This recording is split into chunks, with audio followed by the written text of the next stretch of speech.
हमारे चैनल में आपका बहुत बहुत स्वागत है। सभी को मेरा नमस्कार, राधे राधे। तो देखिए, आज की वीडियो में मैं आपको बताऊंगी, बहुत सारे लोगों का यही क्वेश्चन रहता है कि हम सुबह जल्दी नहीं उठ पाते हैं, जल्दी उठ जाते हैं तो मैं अपने घर के कामों की वजह से हम नहीं नहा पाते हैं, और बिना नहाए हम लड्डू गोपाल की कैसे इतनी जल्दी सेवा करें। सुबह हम उठ नहीं पाते हैं तो कैसे हम ठाकुर जी को भोग लगाएं।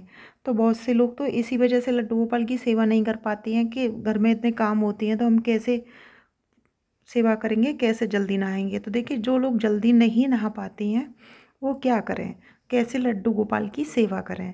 तो देखिए, जैसे घर घर में बच्चे स्कूल जाते हैं तो लंच बनाना होता है, सुबह बहुत सारे काम होते हैं। तो आप एक तो यह कर सकती हैं कि जब ठाकुर जी को आप ताली बजा के उठाते हैं या घंटी बजाकर उठाते हैं तो आप बिना नहाए ताली बजा सकते हैं, घंटी बजा सकती हैं, और ठाकुर जी के आगे आप जो भी बच्चों के लिए लंच बनाएं, पहले घर में जो भी खाना बने, या फिर आप ड्राई फ्रूट्स रख सकती हैं, दूध रख सकती हैं, रखकर भगवान जी के आगे भोग निवेदन करें कि ठाकुर जी, मैं जल्दी नहीं नहा पा रही हूँ, तब तक के लिए मैं आपके पास यह भोग रख रही हूँ, आप मेरे इस भोग को स्वीकार करें, मेरी इस तरह की सेवा को आप स्वीकार करें। लेकिन अगर आपको यह लगता है कि आप नहीं नहाए हैं तो आपका बच्चा जो भी स्कूल जाता है, आप बच्चे से ठाकुर जी को उठवाकर भोग निवेदन करवा सकती हैं, भोग लगाकर। तो आप बच्चे से भी करा सकते हैं, और अगर आप खुद करना चाहते हैं तो आप खुद भगवान जी को स्पर्श नहीं करना है, बिना नहाए कान्हा जी को नहीं छूना है, लेकिन उनके सामने आप कुछ भी, देखिए ड्राई फ्रूट्स है या कुछ भी आपने जो भी बनाया है, तो आप वह रख कर ठाकुर जी के आगे आप उनसे भोग निवेदन करें कि मेरी इस तरह की सेवा को भी आप स्वीकार कीजिए। और बहुत से लोग तो इस वीडियो को कहेंगे कि नहीं, हमारे शास्त्रों में ऐसा नहीं है, बिना नहाए लड्डू गोपाल का भोग नहीं लग सकता है। तो देखिए, जैसी सेवा आपसे बन पाती है, अगर आपका भाव अच्छा है, कहते हैं कि ठाकुर जी हमारे बुरे अच्छे वक्त, हर वक्त में हमारे साथ होते हैं, हर परिस्थिति समझते हैं। तो मेरे हिसाब से तो भाव की ही पूजा ज़्यादा सबसे अच्छी रहती है। तो जो लोग शास्त्रों के हिसाब से कहते हैं, तो देखिए उनको मैं एक आज सच्ची घटना बताऊंगी, जो कोई कहानी नहीं है, सच्ची घटना है कर्माबाई की।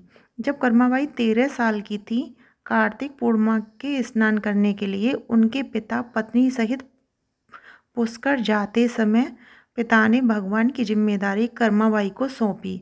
कहा भगवान को भोग लगाने के बाद ही वह खुद भोजन करे।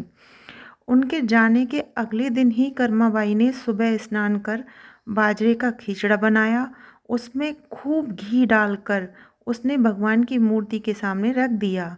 वह बोली कि भगवान, आपको जब भी भूख लगे तब आप भोग लगा लेना, तब तक मैं घर के अन्य काम कर लेती हूँ।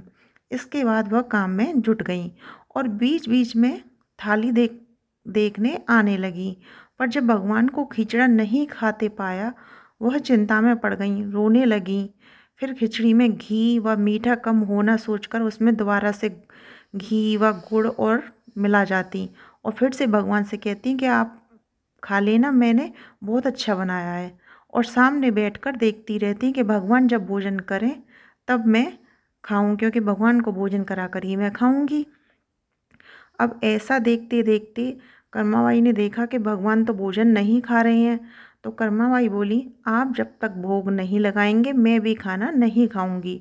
लेकिन जब भगवान ने फिर भी भोग नहीं लगाया तो वो शिकायत करने लगी कि माँ बापू जिमाते थे तब तो आप भोग लगा लेते थे, और आज मैं खिला रही हूँ तो नहीं खा रही हो, खुद भी भूखे बैठे हो और मुझे भी भूखा रखोगे क्या। मुनहार की शिकायत करते पूरा दिन बीत गया। आखिरकार शाम तक जब कर्माबाई ने भी भोजन नहीं किया तो कन्हैया स्वयं प्रकट हो गई, और कन्हैया बोले, तुमने पर्दा नहीं लगाया, इसी वजह से मैंने भोजन नहीं किया। यह सुनकर कर्मा ने अपनी ओढ़नी की ओट पर श्री कृष्ण को खिचड़ी का भोग लगाया, जिसके बाद भगवान ने पूरी खिचड़ी खा ली। इसके बाद तो वह रोज़ भगवान को भोग लगाती और भगवान भी उसके हाथ का भोजन ग्रहण करते। जब माता पिता ने वापस आकर गुड़ घी व अनाज में कमी पाई तो कारण पूछने पर सरल कर्माबाई ने उन्हें सारी बात कह सुनाई। पर उन्हें उसकी बात का विश्वास नहीं हुआ।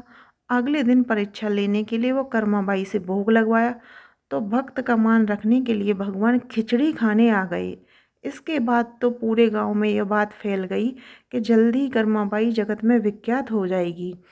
तो देखिए, कर्माबाई जब भोग लगाती थी उनने सोचा कि ठाकुर जी रात को सोते हैं तो ये पूरी रात सोते हैं, अगर मैं नहाकर भोजन बनाऊंगी घर के कार्य करके तो मैं बहुत लेट हो जाऊंगी, तब तक तो ये मेरे भगवान जी भूखे रहेंगे। तो कर्माबाई ने सोचा कि मैं बिना नहाए ही 3 बजे ठाकुर जी के आगे खिचड़ी बनाकर रख दिया करूंगी। तो कर्माबाई 3 बजे जगने लगी और 3 बजे बिना नहाए ही खिचड़ी बनाने लगी और ठाकुर जी रोज आकर उनकी सारी खिचड़ी चट कर जाते थे। एक दिन कर्माबाई जगन्नाथ जी के मंदिर गई और उन्होंने बताया कि वह सुबह ठाकुर जी को 3 बजे भोग में खिचड़ी बना कर देती हैं। तो जगन्नाथ जी के पुजारी ने उनसे कहा कि ये तो तुम बहुत बड़ा पाप करती हो, ठाकुर जी को बिना नहाए भोग लगाती हो। तो कर्माबाई ने सोचा कि शायद मैं गलत करती हूँ। तो कर्माबाई शांत हो गई, दुखी हो गई।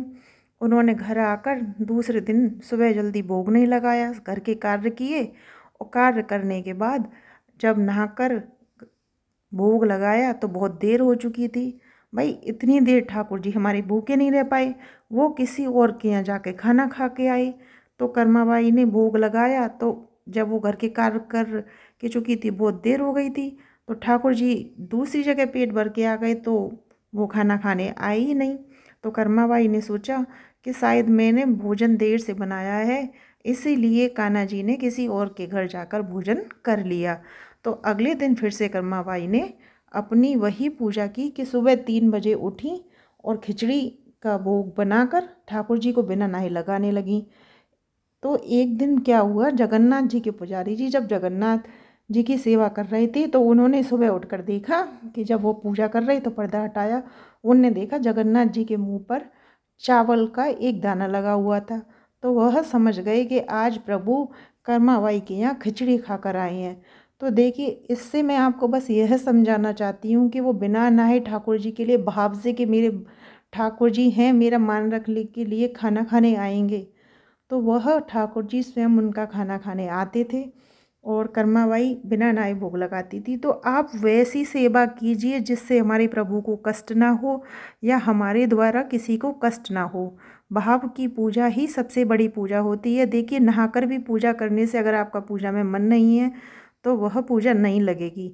और आप अपने हिसाब से कीजिए कि आपको क्या लगता है हमें किस तरीके से सेवा करनी चाहिए। तो मेरे हिसाब से अगर आप लड्डू गोपाल को एक बच्चे के रूप में पूजा कर रहे हैं तो बिना नहाए हम दूर भोग रखकर निवेदन कर सकते हैं।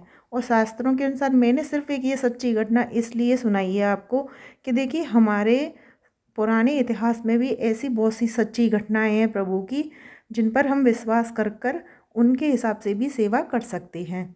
अगर आपको मेरी वीडियो से थोड़ा भी ज्ञान मिला हो या आपके लिए हेल्पफुल रही हो तो आप मेरे चैनल को सब्सक्राइब करें, वीडियो को लाइक शेयर अवश्य करें। सभी को मेरा नमस्कार। राधे राधे।